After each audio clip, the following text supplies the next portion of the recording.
విలువలు కూడిన సమాజం కోసం పనిచేసే ప్రతి ఒక్క వ్యక్తి ఆలోచించాలి. వ్యక్తులు ముఖ్యం కాదు, వ్యవస్థ ముఖ్యం, సమాజం ముఖ్యం. మీరు చెప్పిన అన్నీ కూడా తీసుకుంటాను, ఇంకా చర్చ చేద్దాం, ప్రజలను కూడా ఇన్ఫర్మేషన్ ఇమ్మందాం. ఎవరైతే ఇందులో ఇన్వాల్వ్ అయ్యారో వాళ్ళ విషయాలు మీరు చెప్పారు, వాళ్ళందరినీ మామూలుగా అరెస్టులు చేస్తే సరిపోదు. అవసరమైతే డెమాన్స్ట్రేటివ్గా సమాజం గుర్తుపెట్టుకునేట్టుగా మిగిలిన అధికారులకు కానీ మిగిలిన వాళ్ళకు భయం వచ్చేట్టుగా యాక్షన్ తీసుకోమన్నారు. నేను తప్పకుండా యాక్షన్ తీసుకుంటానని ఈ సభాముఖంగా మీకు హామీ ఇస్తున్నా.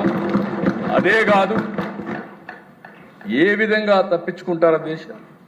మీ దగ్గర చేసిన ఐఏఎస్ ఐపీఎస్ ఆఫీసర్, మీ ఇంటెలిజెన్స్ ఆఫీసర్, మీకు సమాచారం ఎప్పటికప్పుడు చేరవేయవలసిన వ్యక్తి, అలాంటి వ్యక్తి ఇంత ఘోరం చేస్తే దీనికి సమాధానం ఏంటి? మీకు బాధ్యత లేదు? సమాధానం చెప్పవలసిన బాధ్యత ఉందా లేదా అని అడుగుతున్నా. అతనికి ఏపీపీఎస్సీ, అతనికి ట్రాన్స్పోర్ట్ కమిషనర్, దేనికోసం? అరాచకాలు చేయించడానికి.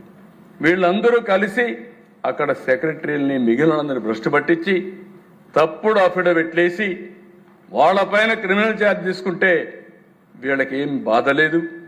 ఇలాంటి తప్పుడు పనులు చేసి వ్యవస్థల్ని భ్రష్టు పట్టిస్తున్నారు. విశ్వసనీయతని కాపాడుకోవాలి, వ్యవస్థలు కాపాడుకోవాలి. ఇలాంటి వ్యక్తుల్ని ప్రక్షాళన చేయాలి.